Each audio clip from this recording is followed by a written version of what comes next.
Alhamdulillah Rabbil Alameen wa salatu wassalamu ala Sayyidil Anbiya wal Mursaleen. This is Mujeeb Kazi, and you're watching Washington Roundtable, powered by VOK TV. I'm absolutely honored to have a very special guest with us today, a very vocal voice for people of Kashmir. Kazi of Kashmir has kept a very close eye on the Central Asia development that is taking place in South Asia. He has been very active for the human rights, economic development in the disturbed area in the world. Kanisa, welcome to the show.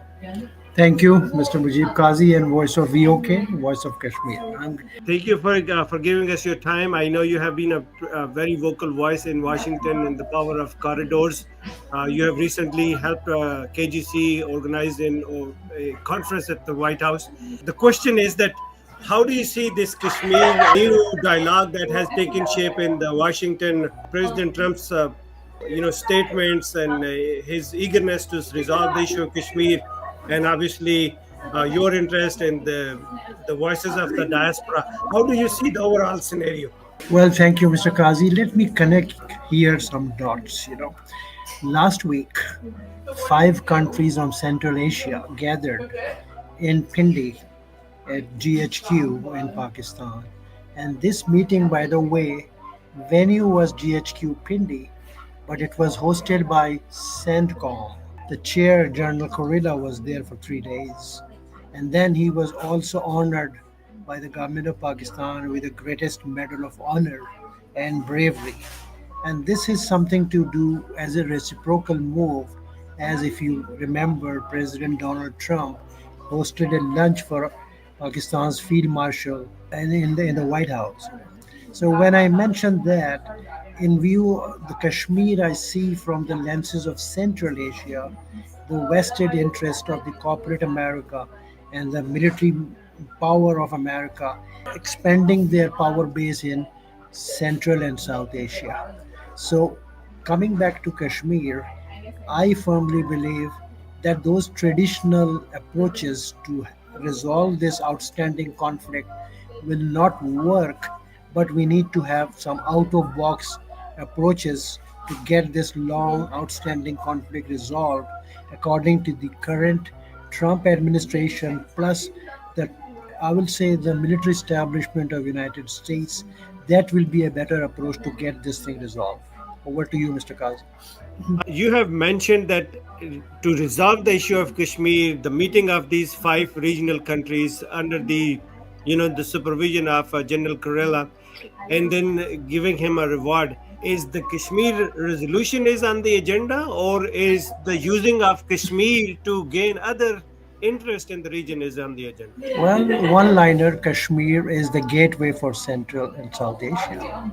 So if people, the stakeholder in the Kashmir conflict can leverage this situation which is emerging out of Central and South Asia, I think this is the best opening and opportunity. Very well said. But the question is that if the Kashmir issue is used for the gateways to bring the peace in the region, or tap into the other resources that other forces want to tap onto it, that is fine. But that will push the Pakistani establishment and the military in the back burner, because the only thing that they have to sell to their masses locally is the Kashmir issue. Well, I will little disagree. There has to be a compromise. The bottom line here is Mhm. the benefit, the privileges, the opportunities for the ordinary Kashmiri people. So that should be the priority and order of the day for all the stakeholders.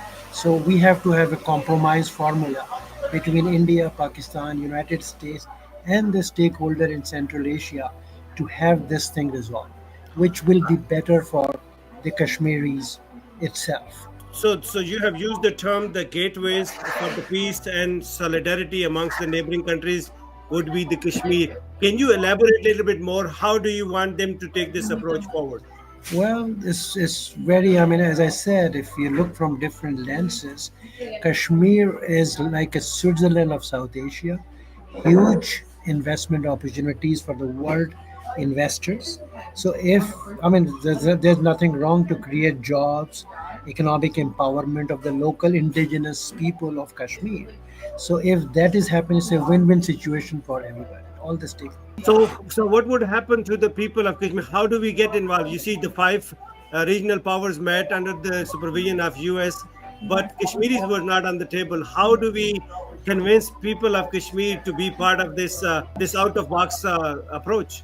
But people like you, I think there are so many others too, they need to start a campaign of making world aware of what potential Kashmir offers, and under the new geopolitical dynamics, Kashmir conflict, if it's resolved, is a win-win situation for all the stakeholder, as I just said, and I'm repeating it. Mhm. So out of box, when I use the term out of box, typical United Nations resolutions advocacy for last 70 some years, it's not working.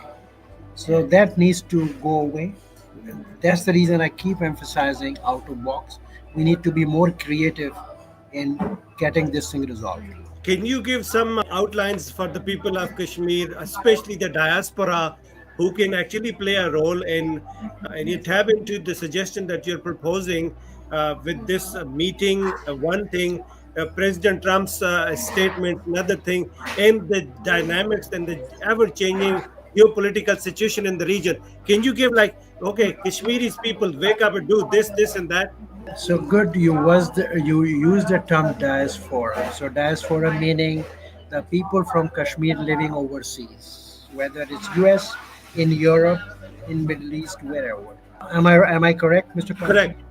Anywhere in the world, yeah. So here is the problem. When somebody from the diaspora take a position and start advocating for getting this thing resolved, either from India or from Pakistan, they become, their families back home become under pressure if they don't toe the line of these two powers, two nuclear powers, either is India or Pakistan. For example, let me be more clear on that. On the valley side, from the Kashmir diaspora living in US, if they show some advocacy at the US Capitol, then back home in Kashmir, their families are suffering through the Indian intelligence agencies. One. On the other hand, if some of the Pakistani Kashmiris living in US, they toe a different line, a middle compromise ground, the Pindi boys look them very differently, and they get into trouble. That needs to be worked out. I think I was very clear.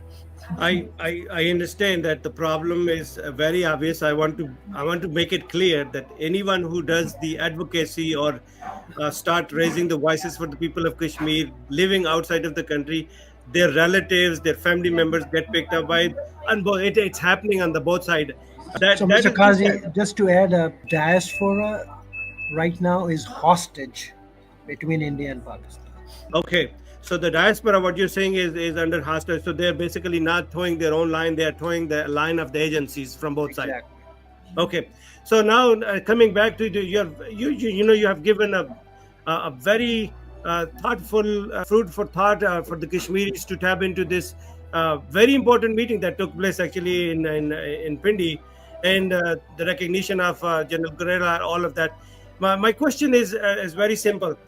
If the Kashmiris living outside of the region, representing hundreds and thousands of organizations, and then leveraging the Kashmir issue, and then using it for their self propagations, you're trying to undermine their businesses. You're trying to give them a solution. The problem exists. If the problem prolongs, they are in existence. If the problem is resolved, their business goes down. So you already said everything, said it all. What do you want to hear from me? So what I want you to speak on behalf of the people of Kashmir. To forget about these One organizations. voice, one Yes, voice, one voice. one resolution. Whatever is good for the ordinary people in Kashmir. It's not about me, it's not about you, whether we are making money by using the cause of Kashmir and we are building up our own profile to look good, feel good. That is not going to work. That has not worked and that will not work. I have seen you speaking loudly and clearly in the meetings, in private settings, in the media. Now you're repeating your stance very clearly that you need to put your personal ego behind, personal interest behind, personal profiling behind, and look up for the interest of the people of Kashmir and the cause of Kashmir. And that's why you're bringing this meeting up. If you, the Kashmiri people, don't come up and utilize these opportunities, then the people who met in Pindi will utilize it for their benefits. Would you agree with that? Absolutely. And now the last question that I want to ask, and then I'll close this conversation, is that if you were in a position to represent people of Kashmir under your nose, this meeting take place, President Trump makes these statements, Kashmiris are scattered. What would be the first step that you would do, Mr. Karni, to bring Kashmiris to the table and have this out of box approach adopted? One Kashmir for Kashmiri people. One Kashmir for Kashmiri people. I think that's where we will end the show today. Thank you very much for being on the show, Mr. Karni. And I really do appreciate for raising the voice for the voiceless people of Kashmir, though that you have other challenges on the table, but you always stand up for these deprived people. Thank you very much. You're welcome, sir. Thank you, sir.